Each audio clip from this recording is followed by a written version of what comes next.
Taylor Decker's on my All-22 fantasy team, by the way. Stop it. Nobody cares. Taylor, I don't care, and I'm in the league. I'm just trying to hype up the future of fantasy football here.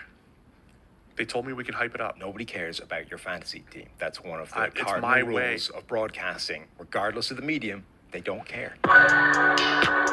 So the strategic component to this game is through the roof. Your predictions, right? Your forecasting in fantasy football into how good is this player. It's gonna change the industry. Yeah, I moved to the old town where it goes down. Look at me now. I wrote my goals down. I hold it down. Made myself proud. Say, look at me now. Hello and welcome to the All-22 podcast. My name is Chris Lombardi, and I'm joined by Bobby Acker and Ray Cotto, and we are the co-founders of All-22. The season is here, and All-22 is here to make sure you're ready for it. Guys, let's start today by quickly running through the top All-22 scorers by position. We might stop along the way to have some conversation here. But starting at quarterback, right? Let's start with Josh Allen of the Bills. Huge game from Josh Allen. 8.9, all 22 points, 91.5 grade. Running back DeAndre Swift for the Lions, 2.8 and 82.3 grade. Justin Jefferson, wide receiver, 4.8, 91.1. I'll stop there. Guys, any surprises on that list? Can I just jump in real quick? Yeah. I feel like we glossed over something, and I feel like this was done on purpose this week. Mm-hmm. And I need to celebrate it because it never happens. Guys, I won this week, the Giants won this week, and both your teams lost. That never happens. My All-22 team won. We opened the podcast, I had a shit-eating grin on my face, and that is why. So I'm not going to let you just gloss over that. But all right, we could jump back in. It's been 3 presidential administrations since that's happened. So no, let's not gloss over that either. Yeah, no, it has. And that's why I'm so happy about it. You know what I mean? I don't take it for granted like you guys do. There was a natural transition from Josh Allen on the Bills to Dabble as the coach with a huge set of balls. Yeah. Abrupt transition. Yeah. Day balls, that would have been a good transition right there. Yeah, but I think I like the way I did it. Nice and abrupt. I love it. Anyway, Allen, Swift, Jefferson, any comments, any surprises there? No surprises. I like how Swift is – it's 1 week, right? So you never want to overreact to 1 week. But, Swift is living up to the billing, or did live up to the billing, at least for week 1, which is good to see because it's always been, he's got so much potential, but just hasn't quite performed up to it yet. And whether that's just the Lions team around him or just, being a young player in general that needs to grow, it's good to see a strong performance from him. Josh Allen, Justin Jefferson, I feel like we've come to expect by now. Yeah, I feel like if you're going to put the surprise label next to anybody in that group, it has to be DeAndre Swift, right? It's funny. I took him in all my drafts because I do believe in his skill set, right? I love that he's got that receiving skill set too, and now he's got a check down quarterback in Jared Goff that's only going to juice his grade up a bit. Mm-hmm. So I love that for DeAndre Swift. I know some people got on my case for taking him maybe higher than other running backs. I won't mention any names. But yeah, it's only 1 week, small sample size, but he's on the right track. So my surprise would have been Justin Jefferson, right? Playing against the Packers. I'm all about matchups, and he torched us. Absolutely torched us, and it was embarrassing. Packers coaches need to go home and watch 10 hours of film to get over that one. But moving forward, we got Travis Kelce at tight end. Again, I don't think any surprise there. He got 3.1 all 22 points and a 92.1 PFF grade. Laramie Tunsil at tackle, 4.3 points and a 92.1 grade. Wyatt Teller, 85.9 and a 3.3 all 22 score. And then Creed Humphrey, 2.2 points and a 74.7. So guys, let's talk about the offensive line for a minute. So for the listeners out there hearing that, Creed Humphrey was our top center with a 74.7 grade, Wyatt Teller at 85.9 and Laramie Tunsil at 82.4. Those aren't exactly eye-popping numbers compared to what we saw at quarterback and receiver and what we will see from some of the defenders. What happened this week with offensive linemen? I think it takes a little while to gel, right? I think I saw Duke Manyweather post it takes 6 weeks or so for an offensive line to really be what they're going to be to kind of reach that. So I think week one, this probably should have been expected. We probably should have warned everybody. But I think that's just the way it's going to go. Yeah, these guys also didn't, these names that we're hearing, they didn't play much in the preseason, if at all, right? And that's the most physical position. You're closest to the ball. You're hitting someone on every single play. You kind of need to get used to that. You can't just sort of, roll out of bed and jump right into it week one. So, yeah, I think it's just a matter of just getting comfortable with it again and getting used to, to working the double teams and things with your line mates and just getting comfortable with that chemistry. It'll come in due time. So, yeah, it's probably something to think about overall heading into, the early part of the season when you're putting together an All-22 team. Yeah, and this week was kind of an anomaly in itself. Only 2 tackles graded above an 80. That was Laramie Tunzel from Houston and Brian O'Neill from the Vikings. And then, the young stars, we did see some good things, right? So, like, people this year were drafting guys like Penny Sewell, Andrew Thomas, Tristan Wirfs, and Rashawn Slater pretty early. And, week one with all the offensive line struggles that we saw, those were not guys that did, right? They played really high. Bobby, you got to be excited about Andrew Thomas, right? Oh, my God. Watching like people post like the All-22 clips of Andrew Thomas just straight bullying people was awesome. I mean, given it's Bud Dupree, it's not exactly Myles Garrett, but at the same time, really good to see him do what he should be doing. And I think he was the 3rd highest graded tackle in PFF this week. So awesome to see. Really exciting. Yeah, I remember like that Max Crosby conversation last year, right? Like he was winning against maybe lesser talent. That's why everybody was saying that his grade was so high, but like he was winning, right? Like he doesn't get to choose his opponent every week. It's about winning. And I think seeing Andrew Thomas do that is huge. And those 4 guys that we just talked about, right? They all graded about 79, a little higher. So they all came out with 4.1 All-22 points, which is really good. Guards is kind of a similar story. We only had 5 guys with that 80-plus mark. That was Wyatt Teller in Cleveland, Nate Davis in Tennessee, our boy Q in Indy, Connor Williams in Miami. We know that he played center, but he's still a guard. And then Dylan Parham from Vegas, right? So only 5 guys grading over an 80.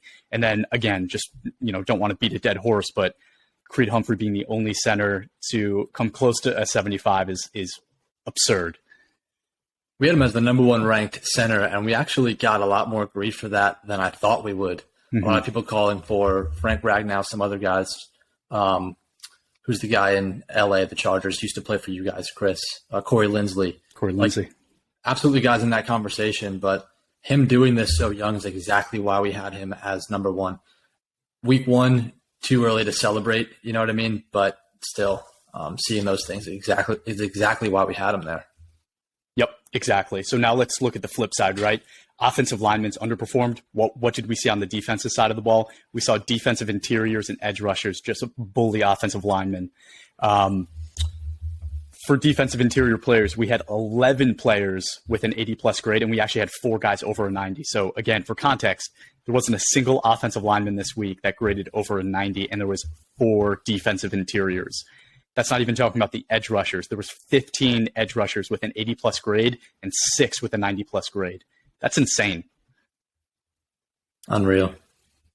Yeah, and it's I think we see year over year, like especially on the edge, those edge rushers just become more freaky in their athleticism. It's just like there's another, couple freak athletes every single draft on the edge. And it's just, they're so big, they're so fast. If you're an offensive lineman that hasn't been hitting in camp and hasn't gotten your feet wet in the preseason and aren't used to it, I mean, that speed just really just sort of flies by you and you get those high grades, especially early on. So, I think it's just, we should take some time to appreciate more than we do the quality of edge players we have in the league right now, because it is a sight to behold if you really think about how big and fast and athletic these guys are and how complete of a performance they're putting out on the field that, they actually are. It's pretty remarkable to watch. To that point, Ray, like seeing athletes sort of like seeing that position get much more athletic, right? I think it's the Ravens. I could be wrong, but they had like a quarterback receiver hybrid that like transitioned into an edge rusher, and like they showed some clips of him, and like he looks really good. This is a guy that used to play a skill position, now transitioning to an edge rusher and doing it very well. So yeah, to Ray's point, like we're seeing athletes there, just freaks, and I think that's I think right now we're starting to see some of the results. Yeah, players go where the money is, right? So we might see guys that traditionally would have tried to play linebacker saying, no, I'm gonna gain 20 pounds and I'm gonna earn a lot more money if I go try to play edge. We said all the time on offense, right, with running back saying I can earn a lot more trying to be a receiver, so I'm going to go try to be a receiver. But is there anybody on this list that you guys want to call out? We talk a lot about the Giants, but Quinnen Williams for the Jets fans have to be ecstatic, right? It's been a long wait to see that kind of a performance from Quinnen. And then guys like the interiors in Baltimore, right? Like just stepping up and doing an incredible job, both of them. And then Bobby, Jeffrey Simmons, right? Like I bet you saw a lot of him on Sunday. What did you see? Too much. He was talk about disruptive. He was just. I mean, if you look at the first half of the game, especially, Giants couldn't do anything. Couldn't do anything. You keep seeing his red arm sleeves, his red cleats coming through the line, and you know exactly who that is. Somebody that big should not be that athletic, and it's just, he's just a monster. I don't even know that I have a really good look at what the Giants' offensive line looks like yet. Because they're not going to go up against Jeffrey Simmons every week. You know what I mean? So I think he's a freak, and I think you gotta take that into consideration when you analyze the offensive line play for the Giants. Yeah, and Ray, so like Grady Jarrett, right? You're the guy that hates old guys, so I'm going to give you Grady Jarrett. Like I think we might have underestimated him this year in our rankings, but he's just so consistent, right? When you look at his player card, when you click in and you see what he does season over season, it's remarkable. So tell me, like, did we underrate Grady Jarrett? He's not 30 yet. I mean, he's still in his 20s, just very late 20s. So for you, that's 90. Yeah, I guess, but he's not 100, so it's fine right now. But he's super consistent, right? And he just earns high marks both against the run and the pass as a pass rusher. He is very disruptive. He's a shorter guy, right? He's got that leverage. He just wins with leverage on the inside. He's just super disruptive and probably one of those guys that, those guards on the interior just hate facing. He's so annoying, gets under your pads. He's quick off the line, and it's just sort of a menace to deal with snap after snap after snap. So, it's not a surprise to see him up there now since he is still in his 20s. And then I'm also going to, shout out DJ Reader. I think he's probably the most underappreciated or just most overlooked defensive interior player in the league. And he's another one who's just super consistent, does his job, great against the run, and just is never really mentioned with the top guys at that position. So I'm going to give DJ Reader a shout out as well. I love it. So Jeffrey Simmons was the number one defensive interior this week, and on the edge, it was Myles Garrett, right? And I guess, no surprise there. He was our number one rated edge, 94.4 PFF grade. That is incredible. That is not something you see often. But, maybe we should get used to it with Myles Garrett. If you drafted him in the first round and passed on Aaron Rodgers and Russell Wilson, you're probably feeling pretty good about yourself this week. Yeah, that's a great point because we did see a lot of people doing that, right? And it was good for 5.7 points, which I think is more than Aaron Rodgers got me at quarterback with his almost 10% calculation. Yeah, as long as you didn't end up with Dak Prescott and doing that strategy and coming back to a quarterback later, then you made out pretty well. That's a good point. So moving on from there, Ernest Jones, guy that, nobody really talks about, 3.9, all 22 points and a 91 grade.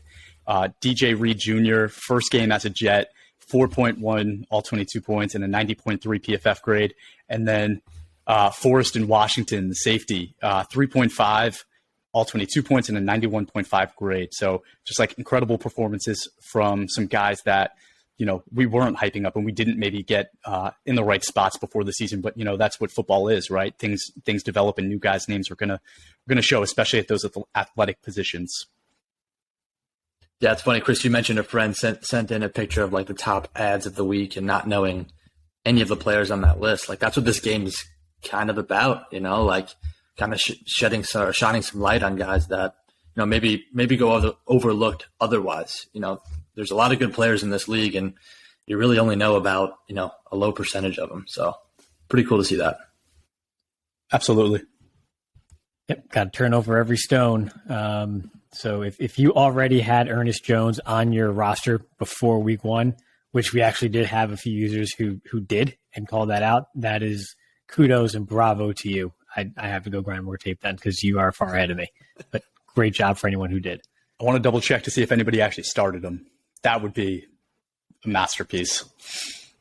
I think we did have one, right? Didn't someone reach out showing the really? lineup? And yeah, so. After like our first grade release tweet, somebody was like, I had Ernest Jones. It's like, oh, wow. Holy cow. That is so cool. I love that. And linebacker needs it. It's not a deep position at all. So if you could have a young guy like that to emerge, that's pretty awesome. So obviously it's week 1. You don't want to overreact to anything and everything you see, but it's a heck of a start. Yeah, absolutely.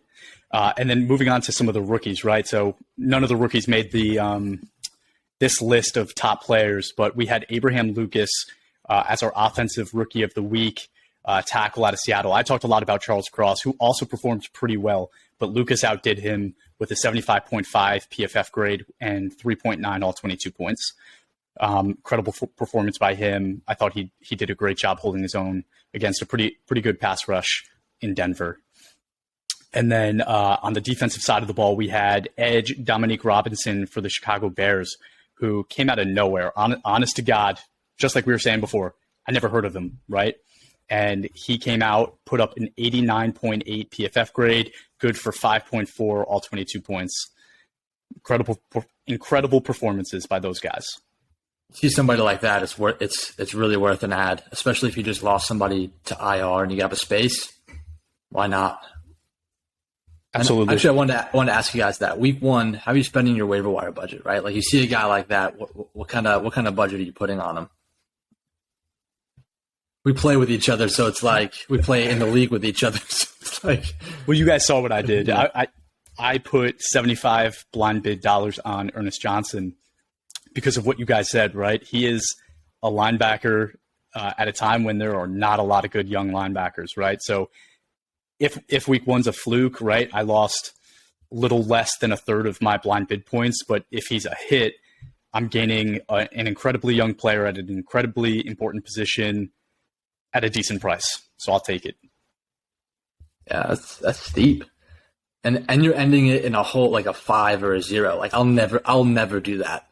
Because I always feel like if I bid like 76, I'm gonna like get you by $1. You know what I mean? But if someone was willing to outbid me, I was going to welcome it because I spent a lot, right?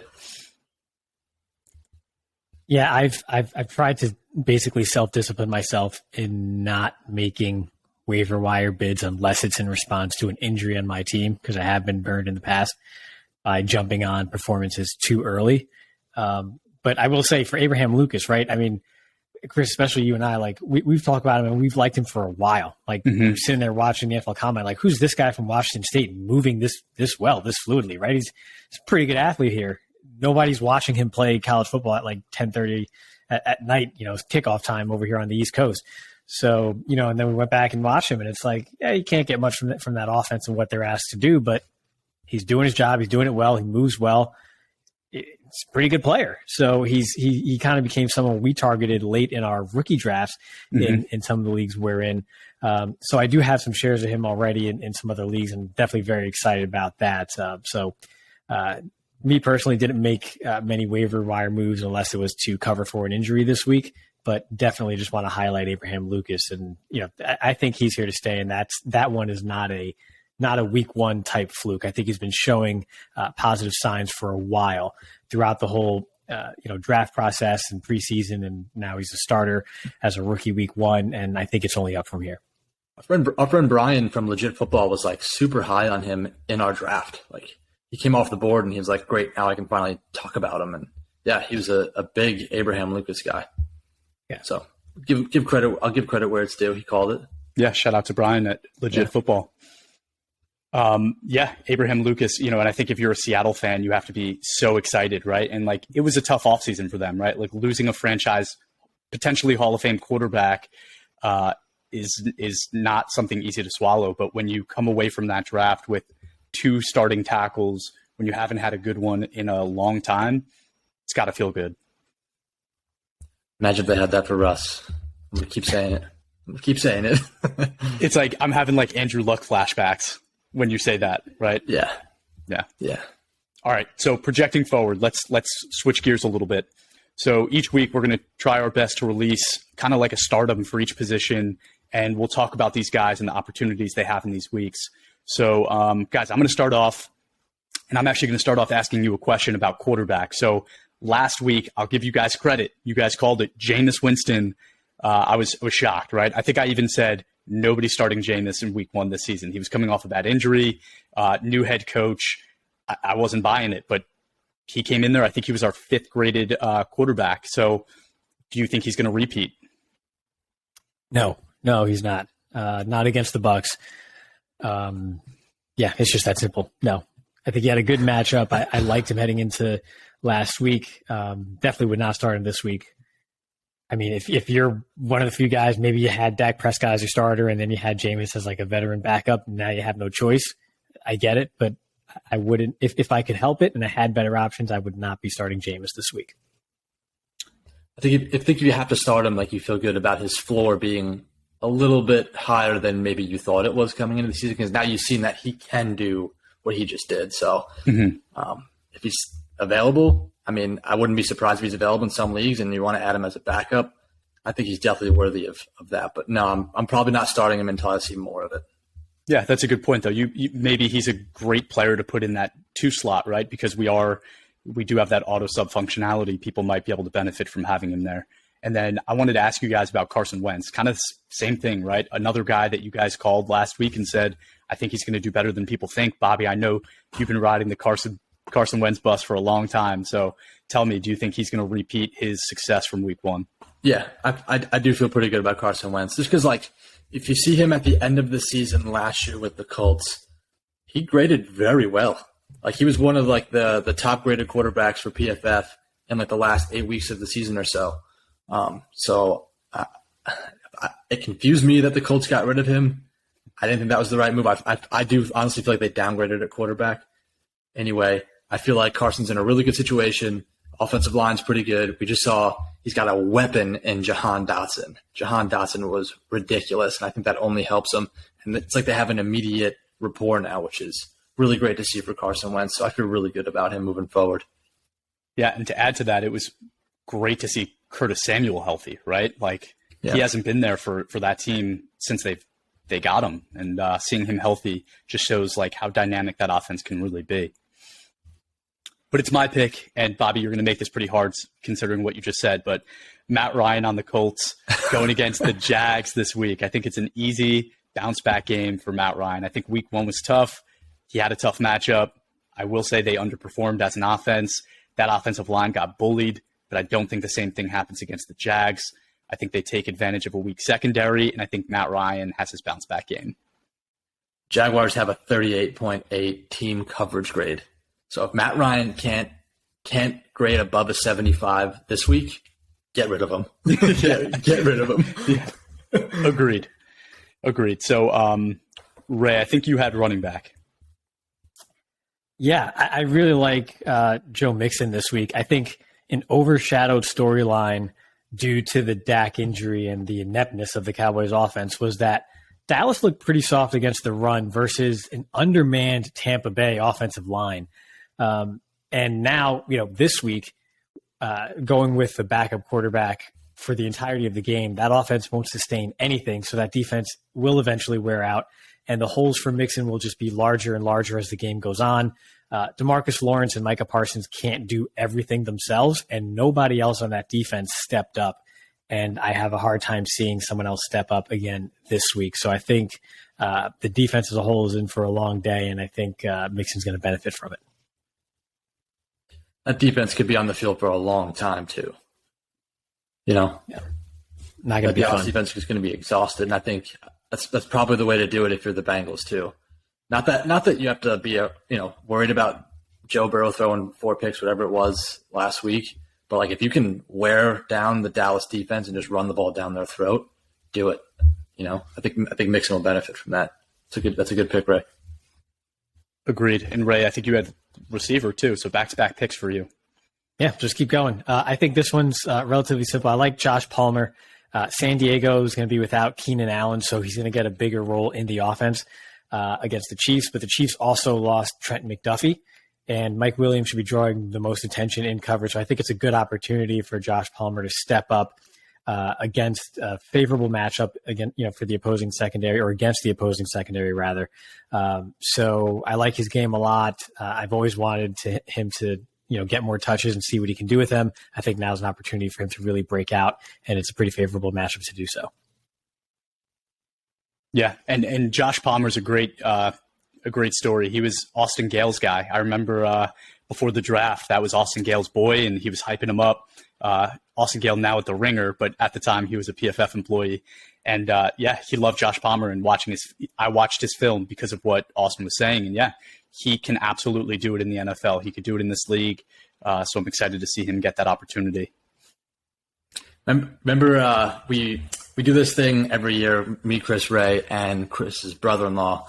We put in an Excel sheet, somebody in the draft that you probably haven't heard of that's going to be good, right? Or you think is going to be good, like a hunch, right? Like I put Demetric Felton, and I think your brother-in-law put in Josh Palmer. Do you remember that, Chris? Yeah, I do. He didn't know that we had already heard of him, but yeah. Yeah. You're right. Shout out to Greg. Yeah. Or we can cut that and, you have to be in it. Bobby, I'm going to hand you tight end. You got it. I'm going Mo AlieCox, all right? Before I dive into Mo AlieCox, because I really do like him, something noteworthy that I saw when I was going through the tight end position, 3 Chiefs tight ends graded in the top 15 for run blocking for tight ends. All of them had a 70 grade or above in run blocking, which is unreal. Mm-hmm. And these guys were playing like a good 15, 20 snaps. This is not like, one snap got a 90. No. These guys are contributing with their snaps and grading very well in the run for tight ends. So whoever that tight ends coach is, whatever they're doing is just unreal. But I thought that was really eye-opening. But Mo AlieCox is my guy. I think he's almost becoming like an every week starter at tight end for this format, just because he can do everything, right? He's got a high floor. He grades, almost 70s almost every week. If you look back throughout his career, he's 70 plus almost every season. Grades well in the run game, grades well in the pass.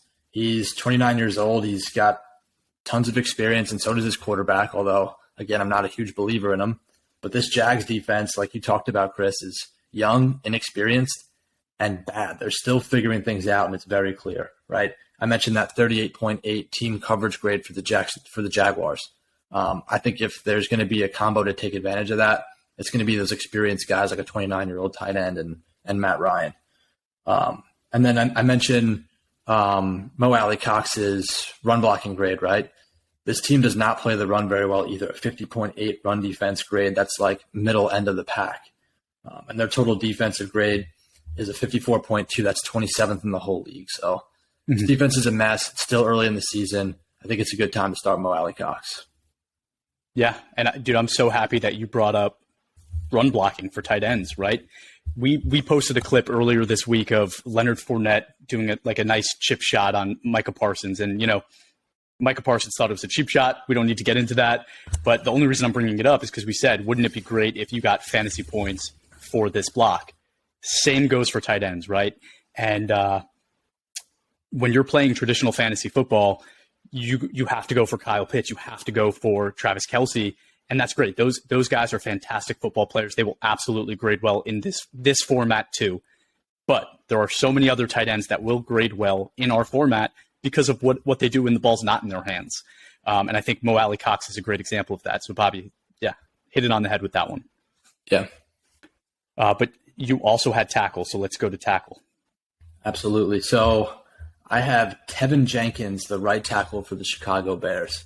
You saw Tevin Jenkins last week. He was an absolute bully. He was a bully and lined up against Nick Bosa the entire game, which is like, who does that?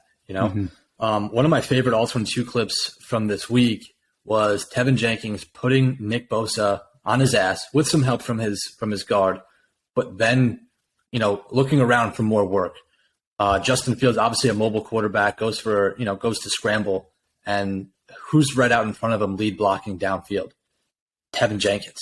I love to see that. Even when we play pickup sports, I always say, I'll take the hustle player over the skill player any day.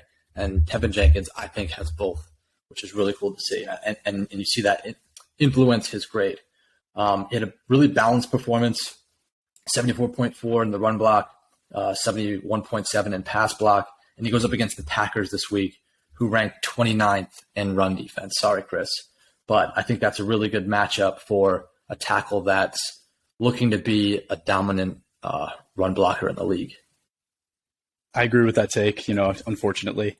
And you know what? It's funny because it didn't fit my narrative before, but he was actually the next guy in that group with those young tackles. His name absolutely could have been mentioned with them, right?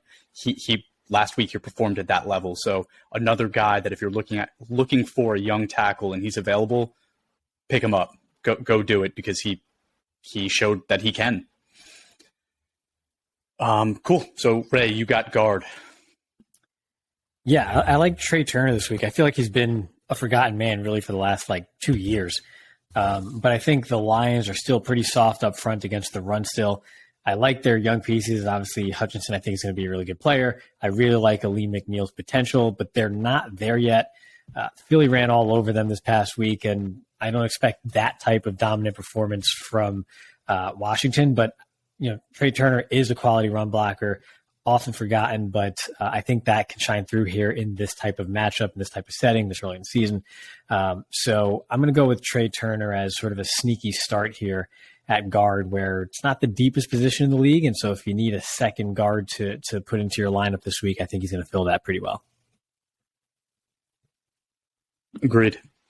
So I'm going to move to center. I'm going to take center. So last week, Lloyd Cushenberry went up against Seattle, and he did okay, right? He got a 66.1 PFF grade.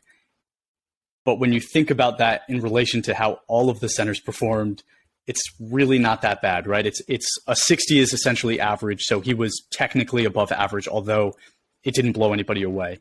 But this week he has a Houston defense that plays the middle of their defensive interiors are essentially one of their weakest spots, right? They had a couple edge rushers last week, but I don't think that should affect Cushenberry at all. And I think the matchup just makes a lot of sense here. So watch for Lloyd Cushenberry to have a great game. I think Denver is going to be looking for a big bounce back after a devastating loss last week in Russ's opener. So just expect them to be really hungry. Yeah, I like that pick. I don't see Denver struggling the way they did in week one. I think things are going to start to come together. So talk about wanting to have a part of a good offense, part of a good offensive line. I think Cushenberry's a good pick. Yep, and I'm gonna continue this along in the defensive interior, jumping to the defensive side. So on defense, and especially for defensive interiors, I love starting players that line up next to a superstar. We see it all the time with guys that line up next to Aaron Donald, but this time I'm going with Grove Stewart lining up next to DeForest Buckner for the Colts. Right. Last week he had a 70 grade against the Texans, which was good. But this week he goes against a Jags offensive line that essentially fell apart last week. It was Brandon Sheriff's first game on the Jags, and he had a 54 grade. That was the best of all of their three interior offensive linemen. The other two didn't grade above a 50. So it was against a tough Washington, but I don't think Indy is any cakewalk. So I expect Grover Stewart to have a really good game, with Buckner getting a lot of double teams next week. Grover Stewart was my start last week, just so you know. Really? Count it. Yeah. Dude, great call. I feel like we could have a really long podcast episode about our starts from last week, because I think we did really well. And that just means we're probably just going to get clobbered this week and just get crashed right back down to earth. Yeah. So if you're listening, take all of this with a mountain of salt, but we can continue. All right. Continue with the edge. And a nice homer pick, by the way. So, yeah, it sounds like a bit of a contradiction based on what I said when I picked Joe Mixon, but I'm going to go with DeMarcus Lawrence on the edge. He's always super reliable, grades very well. It feels like he's been 29 years old for the last 4 years, so I feel like that's why he's never drafted as highly as he should be. But he will line up on the left side of the defense over the right tackle. And La'el Collins did not have a good game last week. Didn't grade well really as a run or pass blocker. He really just didn't look all the way back from his offseason injuries that have been mentioned throughout the summer. And so I mentioned before that DeMarcus Lawrence and Micah Parsons can't do everything for that defense, but I think DeMarcus Lawrence can do his part and turn in a strong individual performance against what really is literally just a banged up opponent, opposite him that did not have a strong showing last week. So I think individually, DeMarcus Lawrence is going to play well in what's probably going to be a tough day for the Cowboys. You said that those are the only two guys that are going to be able to, or that are going to work for that defense. So I noticed you left out Trayvon Diggs. Is there a reason behind that? I mean, he's going to go up against Jamar Chase. That didn't work out well for him in college. Unless it's, I would say unless it's, even Jalen Ramsey, I'm probably not, going to start or really, run to the podium to start a corner going up against Jamar Chase and that really the Bengals receiving core and passing attack as a whole. So yeah, I'm not picking anybody lining up against those guys if I don't have to. I feel like you're backpedaling a little bit. I feel like last week you told me and Chris that he was like an auto starter every week. Like you don't even mess with him. He just won. I never said that. I never said that. Week. You can check the podcast tapes and you check Twitter. And then he puts up like a third. Now it's a private conversation. And then he puts up like a 30 grade. And now all of a sudden it's like, ooh, maybe we dial it back. I also remember that. So yeah, that never happened. Awesome. All right, Bobby, take linebacker for us. Linebacker, I'm going Logan Wilson. Logan Wilson took advantage of an offense with I would say a below average quarterback in week 1 against Pittsburgh. I'm still not like a Mitch Trubisky believer. But he did work. He had a ridiculous 79.9 coverage grade in week 1, which for a linebacker is just unreal. He was second among all linebackers with an 86.7 overall grade. I think we're seeing the best of Logan Wilson to start the season. And Ray, not to keep, piling onto you, but they are playing the Cowboys this week. I do like the matchup. I feel like they're playing now going from a below average quarterback to probably a not good quarterback in Cooper Rush. Although don't really know, what he is at this point, but I do like the matchup still. I like Logan Wilson a lot this week. Start him. It's definitely still a step down from Trubisky. And I think, there were some comments from, I think it was Devin White in Tampa too, basically just saying that based off of their matchup last year, they had the Cowboys offense figured out even with Dak. And I think we saw that, right? That the offense really wasn't doing much even when Dak was still in the game. And I think the league has caught on to Kellen Moore's tendencies, and he hasn't really evolved. And so I think opponents have him figured out. And if you have a coordinator figured out and they're starting their backup quarterback and their offensive line is banged up and they only have one threat on the outside at receiver, it's a recipe for a good day on defense. Yeah, maybe just start all of your Bengals players. And just start the Bengals. And I think it's a little unfair to just throw that on Kellen Mond because Kellen Mond, oh my gosh. More. Kellen Moore, sorry, it's not everyone. Thanksgiving, Chris, not Thanksgiving. But to your point, right? You get rid of Amari Cooper. Michael Gallup isn't healthy. He has CeeDee Lamb, who's a great receiver, but that is a lot of weight to put on a third-year receiver's shoulders just to carry an offense, right? Like Seattle trying to do that with DK Metcalf is obviously not going to work. I just don't see that much of a difference with what Dallas is trying to do. Yeah, the league, for as much as scoring has increased in the league and it's so offense-centric and with the rules and everything else, defenses have evolved to a point where if you're a team and you have just one really good receiver, that's not enough anymore.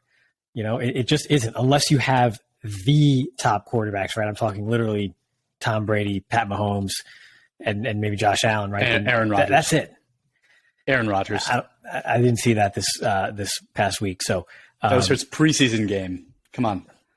And that's actually a good point because this happened last year and they went on to be the number 1 seed in the NFC. So could be. But yeah, defenses have evolved where back in the days, if you had one legitimate Pro Bowl, top 10 type receiver, you could build a good passing attack around that. You can't do that anymore in the league. Defenses have caught up in that regard, and the Cowboys did that on purpose. So they pretty much deserve what they're getting, and that's why I'm just going to be grinding away at the draft tape for the next 7 months or so here, starting 2 days ago. Do you think the season's over? You're a Cowboys fan. Oh yeah, they'll win a few over. meaningless games, and it's done. I'm on to 2023. I can't wait till April. Cool. Best time of the year, pre-draft season, baby. So I'm gonna move on to cornerback. So Ray, I made fun of you before for making a homer pick with DeMarcus Lawrence, but I'm gonna do the same thing with Rasul Douglas for the Packers. Last week he had a really tough matchup. All of the Green Bay DBs did with a really strong Vikings receiving core. They got beat up a little bit, but Douglas still had a respectable game. I think this week going against the Bears is going to be a cakewalk in comparison, right?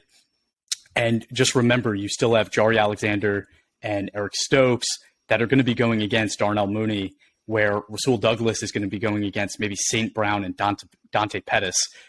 It's not the class of receiver that is going to put fear in a guy like Douglas. So expect great matchups all game, and for the Packers DBs to really step it up. If you're looking for a guy to put into your slot corner role, right, go after a guy like Rasul Douglas. Would you recommend putting him at your one on the depth chart and just seeing if if he does get the snap count minimum, great, I'm getting more weight from him, and if he doesn't, he's just gonna kind of come back to my slot? Would you play it that way if you're an All-22 user? It's interesting. I think we spoke about this yesterday when we were just kind of coming up with a plan for this, right? We don't want to give meatballs to our listeners, right? We don't want to give them Pat Surtain or Jalen Ramsey if they're in a good matchup. But if you have a guy like that, you have to start him in your one slot, right? And I think most teams will have a guy that I would start in my one spot, right? Whether that's AJ Terrell, Jari Alexander, one of those guys that we mentioned before. But I would feel very confident putting him at my two spot, which has the same weight, and doing what you said, where if he doesn't, meet it, move him down to 3. Yeah, I think that's probably a really good strategy. We move on to safety now. Yeah, all you. Safety, I have Duron Harmon, 31-year-old safety. Past 8 to 10 years or so, he's graded in the 70s throughout almost his entire career. One down year in the 50s, 60s, but 70s for pretty much his entire career. Put up a 69.5, completely on par for him last week against the Chargers, which is pretty damn good for going up against that passing attack. Now Harmon gets the Cardinals this week, who looked awful in week 1. They must have released a new Call of Duty early or something like that, because Kyler Murray didn't really look that great.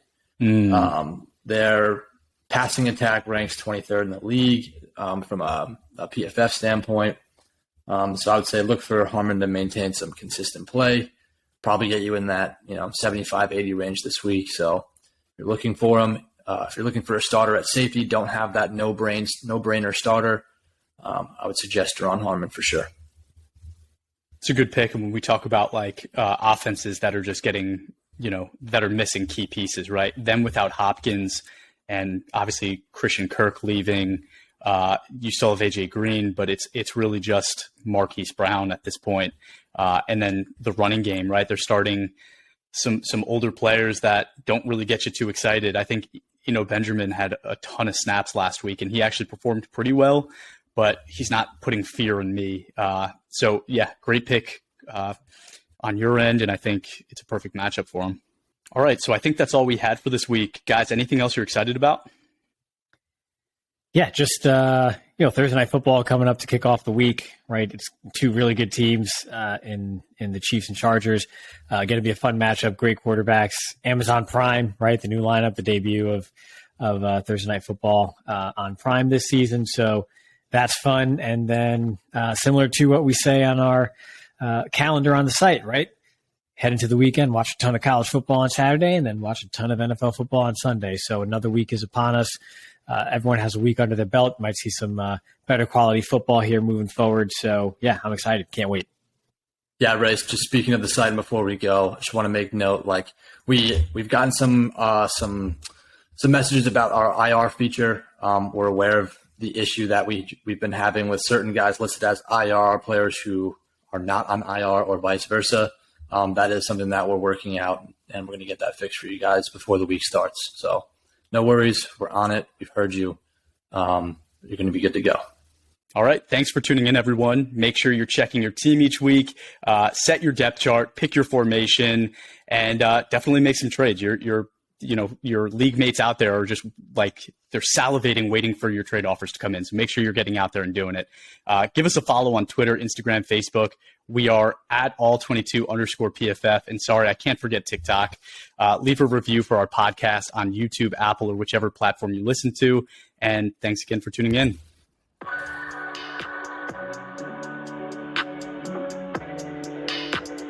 Go.